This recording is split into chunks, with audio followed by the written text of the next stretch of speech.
Hello friends, welcome to my TET classes. Friends, आज हम पढ़ेंगे पृथ्वी और हमारा जीवन, जिसमें पार्ट 2 हमारा है और जिसका नाम है पृथ्वी और चंद्रमा।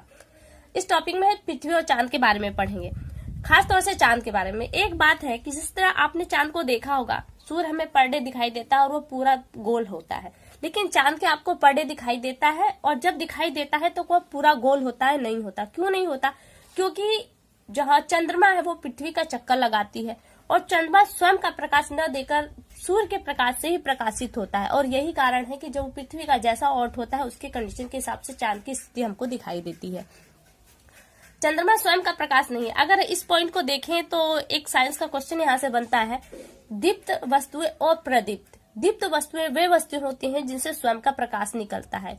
प्रकृति में हम देखें तो केवल सूर्य मिलता है और हमें तारे मिलते हैं जिनमें स्वयं का प्रकाश है, और भौतिक जीवन में देखें तो बल्ब है जो बिजली से जलता है, जो स्वयं का प्रकाश देता है। बाकी चीजें हैं तो हमें नहीं दिखाई देती, यानी कि प्रदीप्त है। जिनमें स्वयं का प्रकाश नहीं होता वो प्रदीप्त है, यानी कि दीप्त वस्तुओं के प्रकाश से ही हमके जो अप्रदीप्त वस्तुएं हैं वो दिखाई देती हैं। तो चंद्रमा कैसा है आपका, दीप्त है या प्रदीप्त? आपका चंद्रमा प्रदीप्त वस्तुओं में आता है। फिर दिया है, देखिए कहा जा रहा है कि सूर्य के प्रकाश से चंद्रमा प्रकाशित होता है और इसी का रिफ्लेक्शन हमारी धरती पे आता है, जिसे हम चांदनी कहते हैं। यानी कि सूर्य का प्रकाश ही चंद्रमा से लड़कर फिर पृथ्वी पर आता है, तो इसे हम चांदनी कहते हैं। और इस प्रकाश को आने में हमारे पास यानी कि चांदनी को 1.25 सेकंड का समय लगता है, और सूर्य के प्रकाश को आने में कितना समय लगता है? 8.3 मिनट का समय लगता है, और चांदनी को आने में 1.25 सेकंड का समय लगता है। आगे दिया है, चंद्रमा का पृथ्वी के आकार का लगभग 1/4 है, यानी कि 4 चंद्रमाओं को आप जोड़ेंगे तो एक पृथ्वी जाकर बनेगी। अब बताया जाए कि आपके मन में समता प्रश्न उठ रहा होगा कि चंद्रमा हमारी पृथ्वी से सबसे नजदीक है, तो क्या उस पर हम जा सकते हैं? तो बिल्कुल जा सकते हैं। ये चीजें आपको पता है, ये बच्चों के लिए है, जा सकते हैं। और थोड़ा सा पॉइंट्स में दिया भी गया, उसे भी देख लेते हैं। 20 जुलाई 1969 को संयुक्त राज्य अमेरिका के नील आर्मस्ट्रांग और एडविन एल्ड्रिन चंद्रमा पर पहुंचने वाले पहले व्यक्ति थे। ये किस यान से गए थे? तो ये अपोलो 11 यान से गए थे चंद्रमा पर।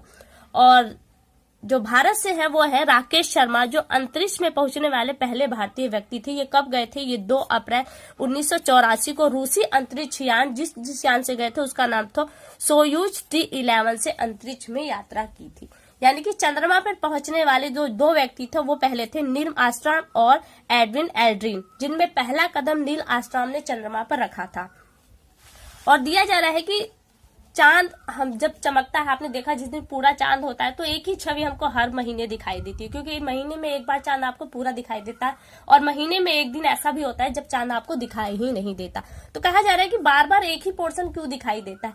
क्योंकि यही कंडीशन है कि जिससे हमारी पृथ्वी 24 घंटे में एक चक्कर अपना पूरा लगाती है, अपने अक्ष पर एक चक्कर लगाती है, और अपनी कक्षा में 365 दिन, यानी कि अपने अक्ष पर 365 दिन में वो 365 बार घूमती है, जबकि चंद्रमा को एक पृथ्वी का चक्कर लगाने में 29 दिन की जरूरत पड़ती है। तो 29 दिन में मात्र वो स्वयं के यानी कि अपने अक्ष पर एक चक्कर लगाता है, और यही कारण है कि उसके एक चक्कर लगाने के कारण केवल हमें पृथ्वी से चंद्रमा की एक तरफ की ही छवि दिखाई देती है, दूसरी साइड की छवि नहीं दिखाई देती।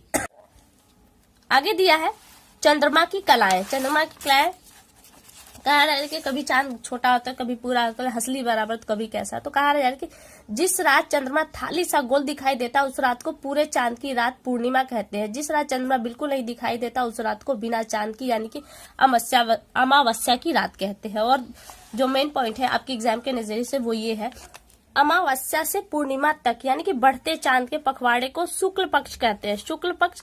और जबकि वही पूर्णिमा से जब अमावस्या की तरफ जाते हैं तो चांद घटते क्रम में होता है, तो उस पक्ष को हम क्या कहते हैं? कृष्ण पक्ष कहते हैं। फिर आगे दिया है, ये भी आपके लिए इम्पोर्टेंट है ना, पृथ्वी के घूमने के कारण पूर्णिमा के दूसरी पूर्णिमा तक अपनी कलाओं को पूरा करने में जो समय लगता है वो लगता है 29 दिन 12 घंटे और 44 मिनट का समय लगता है। और इतने समय के हम क्या कहते हैं? इतने समय को हम चंद्रमास के नाम से जानते हैं। आगे देखिए, दिया है सूर्य और चंद्र ग्रहण। आपका प्रश्न यहाँ से भी बनता है सूर्य ग्रहण और चंद्र ग्रहण से। यहाँ पे थोड़ा सा कंफ्यूजन हो जाता है, हम क्लियर करेंगे उसे। यहाँ पे पहले कहा जा रहा है कि इसमें स्टोरी दिखाई जा रही है बच्चों को कि पहले कहा था कि राहु केतु नाम के 2 राक्षस जो चंद्रमा और सूर्य को समय समय पर नीलते हैं, लेकिन इस बात का खंडन किया आर्यभट्ट जी ने। उन्होंने कहा कि आज से लगभग 1600 वर्ष पहले हमारे देश के खगोल शास्त्री आर्यभट्ट ने इस मान्यता का खंडन कर ग्रहण का सही कारण बताया कि सूर्य और चंद्र ग्रहण पृथ्वी और चंद्रमा की छायाओं के कारण होता है, न कि राहु केतु के मिलने के वजह से। फिर यहाँ पे थोड़ा सा बच्चों को समझाया जा रहा है। तो आपके लिए देखिए यहाँ पर है, चित्रों के माध्यम से हम समझेंगे तो हमारे लिए ज्यादा बेटर होगा। सूर्य हमारा सबसे बड़ा है और फिर पृथ्वी और फिर चंद्रमा।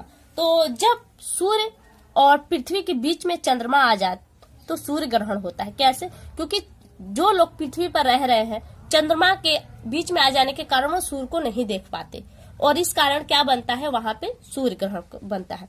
अब सूर्य और चंद्रमा के बीच जब पृथ्वी आ जाती है तो चंद्र ग्रहण होता है, क्योंकि सूर्य के प्रकाश से ही चंद्रमा चमकता है और पृथ्वी के बीच में आ जाने के कारण से सूर्य का प्रकाश चंद्रमा पे नहीं जाता, जिसके कारण से चंद्र ग्रहण की स्थिति बनती है। यहाँ पे देखिए दिया है, जब चंद्रमा पृथ्वी और सूर्य के बीच में आ जाता है, कौन? पृथ्वी और सूर्य के बीच में चंद्रमा आ जाता है तब सूर्य ग्रहण होता है, और जब पृथ्वी सूर्य और चंद्रमा के बीच में आ जाता है तब चंद्र ग्रहण होता है। ये आप देख रहे हैं। केवल चंद्र ग्रहण केवल पूर्णिमा के दिन और सूर्य ग्रहण केवल अमावस्या के दिन ही होता है। अब आगे देखिए, ज्वार भाटा दिया गया है। ज्वार भाटा क्या है? समुद्र में पानी के उठने की स्थिति को ज्वार और पानी के नीचे गिरने की स्थिति को भाटा कहते हैं। चंद्रमा और सूर्य के आकर्षण शक्तियों के कारण समुद्र जल पर के ज्यादा ऊपर उठने तथा ज्वार तथा गिरने को भाटा कहते हैं। जब समुद्र का जल ऊपर उठता है तो ज्वार नीचे गिरता है तो भाटा कहलाता है।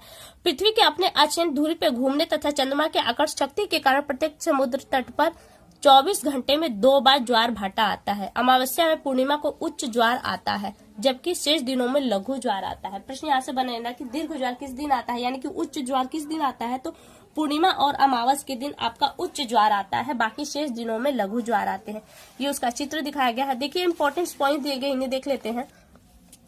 मानव द्वारा भी उपग्रह बनाए गए हैं। जिस तरह से चांद हमारा उपग्रह, उसी तरह से कहा जा रहा है कि मानव द्वारा भी उपग्रह बनाए गए हैं, और जो पृथ्वी की परिक्रमा करते हैं इन्हें मानव निर्मित उपग्रह कहा जाता है। चंद्रमा को पृथ्वी का भाग ही कहा जाता है, जो ग्रहों के निर्माण के समय पृथ्वी से अलग हो जाने की वजह से वो एक अलग ग्रह के रूप में दिखाई देता है हमें। कहीं कहीं ज्वारीय लहरें समुद्र जल के 15 मीटर की ऊंचाई तक ऊपर उठ जाती हैं। अगला पॉइंट है, समुद्री तटीय स्थानों पर ज्वारीय लहरों का ऊर्जा के स्रोत में बिजली उत्पन्न करने के लिए प्रयोग किया जाता है। हमने ज्वारीय बिजली की जो देखा था हमने पर्यावरण टॉपिक में, वो है, यानी कि ज्वार जब भाटा आता है तो हम उससे बिजली उत्पन्न करते हैं। टॉपिक आपका समाप्त होता है। देखिए यहाँ पे प्रश्न उत्तर है, और ये देखिए मोस्ट इम्पॉर्टेंट है ये आपके लिए, क्योंकि आपके CTET में यही एक फिगर देगा और आपसे पूछा जा सकता है कि ये कौन सा ग्रहण है। देखिए आपको यहाँ पे प्रश्न भी वही से, यानी ये समझ लीजिए कि ये प्रश्न ही उठकर आपके एग्जाम में आएगा। ठीक है, सूर्य है, पृथ्वी है, बीच में चंद्रमा है, तो कौन सा ग्रहण होगा? और जब चंद्रमा सूर्य के बीच में पृथ्वी हो तो कौन सा ग्रहण होगा?